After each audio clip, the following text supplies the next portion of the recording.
Assalamualaikum warahmatullahi wabarakatuh. Kita berjumpa lagi dalam video kali ini. Apa kabar hari ini? Semoga semua sehat-sehat ya. Sebelum kita belajar, mari kita berdoa bersama sesuai dengan agama dan kepercayaan masing-masing. Bismillahirrahmanirrahim. Rabbi sidni ilman warzuqni fahman. Ya, materi pada hari ini tema 6 panas dan perpindahannya, subtema 3 pengaruh kalor terhadap kehidupan, pembelajaran 5. Namun sebelum memasuki materi, diharapkan pada pembelajaran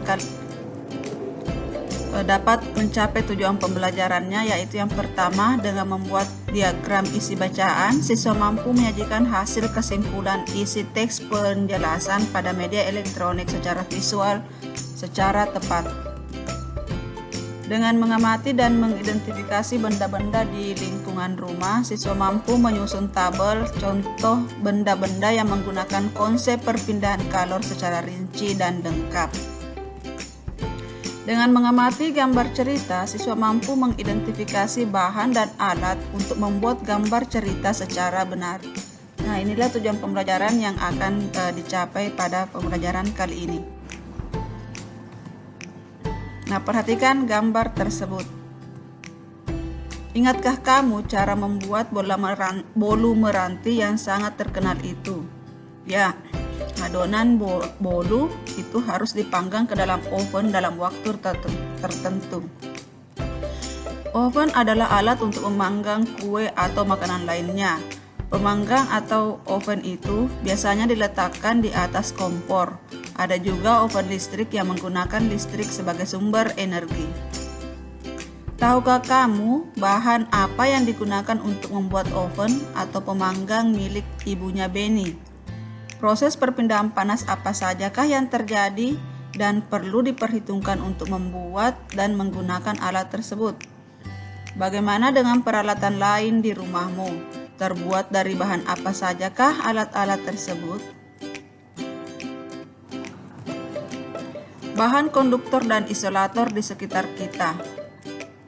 Barang-barang dalam kehidupan sehari-hari banyak yang memanfaatkan sifat benda sebagai konduktor atau isolator. Benda apakah itu? Selimut dan panci merupakan benda yang memanfaatkan sifat ini. Selimut memerangkap udara. Udara adalah isolator sehingga tidak menghantarkan panas yang keluar dari tubuhmu. Dengan demikian, badanmu tetap terasa hangat.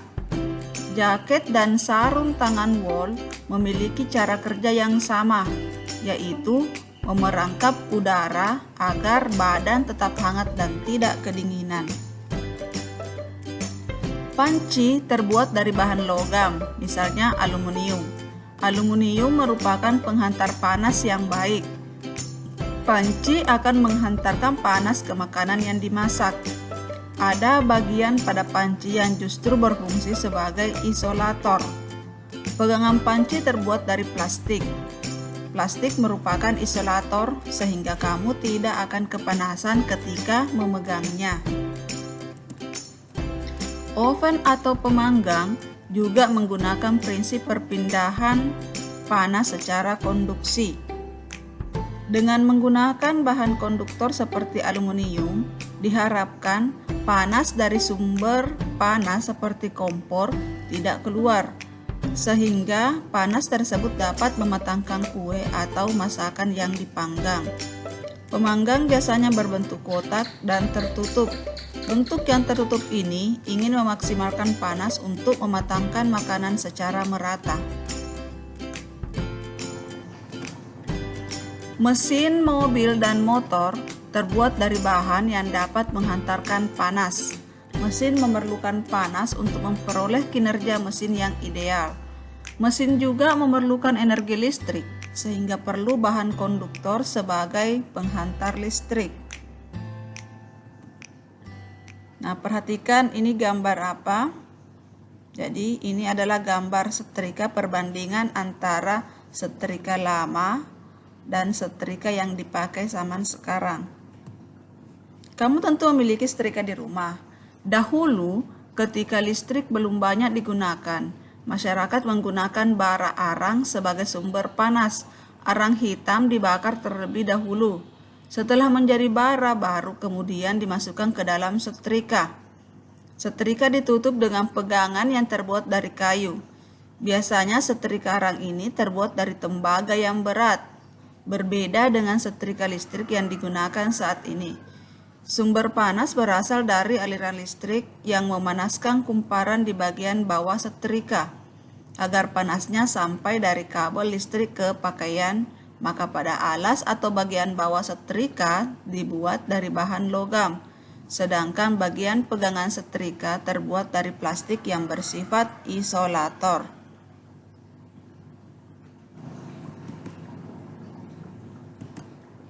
Menuliskan kembali informasi dari teks eksplanasi. Informasi yang disampaikan dapat ditulis dalam bentuk ringkasan ataupun bentuk cerita. Nah, seperti pada bacaan sebelumnya dapat dibuatkan ringkasan. Adapun langkah-langkah dalam menuliskan kembali informasi teks. Yang pertama, perhatikan judul dan tema dalam teks. 2. Tentukan gagasan pokok setiap paragraf dalam teks. Yang ketiga, kembangkan gagasan pokok menjadi sebuah cerita yang padu menggunakan bahasamu sendiri. 4. Saat menuliskan kembali, perhatikan keruntutan informasi yang kamu peroleh. Nah, perhatikan percakapan tersebut. Jadi ada banyak di rumah bahan yang mengandung isolator dan konduktor. Pengetahuan manusia memang sangat berguna untuk menciptakan peralatan guna mempermudah hidup kita. Ya, jadi kalian bisa amati di rumah benda-benda apa saja yang menggunakan sekaligus menggunakan dua bahan, konduktor dan isolator. Seperti contohnya wajan. Ada yang menggunakan konduktor dan pada bagian pegangan menggunakan isolator. Gambar cerita. Gambar cerita adalah gambar yang menunjukkan kegiatan orang-orang atau binatang-binatang dalam suatu peristiwa. Gambar cerita dapat ditemui pada buku-buku cerita, terutama untuk anak-anak, untuk menceritakan sebuah peristiwa, baik peristiwa yang benar-benar terjadi atau cerita imajinasi. Bagaimana gambar cerita dibuat? Menggambar cerita dapat dilakukan dengan teknik kering dan teknik basah. Alat dan bahan untuk menggambarkan cerita dengan teknik kering menggunakan beberapa alat, misalnya pensil, kapur, krayon, atau bahan lain yang tidak memerlukan air. Pada teknik basah, media yang diperlukan berupa cat air, tinta bak atau tinta Cina, cat poster, yang menggunakan air sebagai pengencer. Nah, yang pertama teknik kering. Menggambar cerita dengan teknik kering tidak perlu menggunakan pengencer seperti air. Cerita dibuat langsung pada kertas gambar. Mula-mula dibuat sketsa atau rancangan gambar yang menggambarkan sebuah cerita. Setelah itu diberikan garis atau warna sesuai dengan media kering yang digunakan. Jadi beberapa contoh media kering yang biasa digunakan antara lain. Yang pertama pensil. Jadi pensil termasuk media kering. Pensil yang digunakan dalam menggambar cerita biasanya adalah pensil ukuran 2B sampai 6B. Nah, ini adalah contoh gambar yang menggunakan pensil. Nah, perhatikan contoh gambar tersebut. Jadi judul gambarnya kepahlawanan. Krayon. Krayon memiliki beragam variasi warna.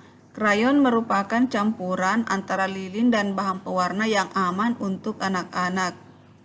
Krayon digunakan untuk menggambar cerita yang memerlukan variasi warna. Pulpen atau spidol. Pulpen atau spidol juga digunakan untuk menggambar cerita dengan karakter yang tegas pada garis-garis. Perhatikan salah satu gambar cerita berikut ini. Ya. teknik basah. Jadi yang pertama tadi teknik kering. Nah, yang sekarang teknik basah. Media yang digunakan untuk teknik basah antara lain cat air, tinta, atau media lain yang memerlukan air sebagai pengincir. Jadi perbedaan antara teknik basah dengan teknik kering itu pada teknik basah memerlukan media air sebagai pengencer. Cerita dibuat dengan cara membuat sketsa pada bidang gambar 2 dimensi berupa kertas. Setelah itu, baru diberi warna sesuai dengan media basah yang sudah ditentukan. Teknik basah memerlukan beberapa alat dan bahan seperti cat air, cat poster, tinta bak atau tinta Cina, berbagai jenis kuas, dan palet. Nah, berikut contoh bahan-bahan yang digunakan pada teknik basah. Nah, ini adalah hasil dari penggunaan teknik basah.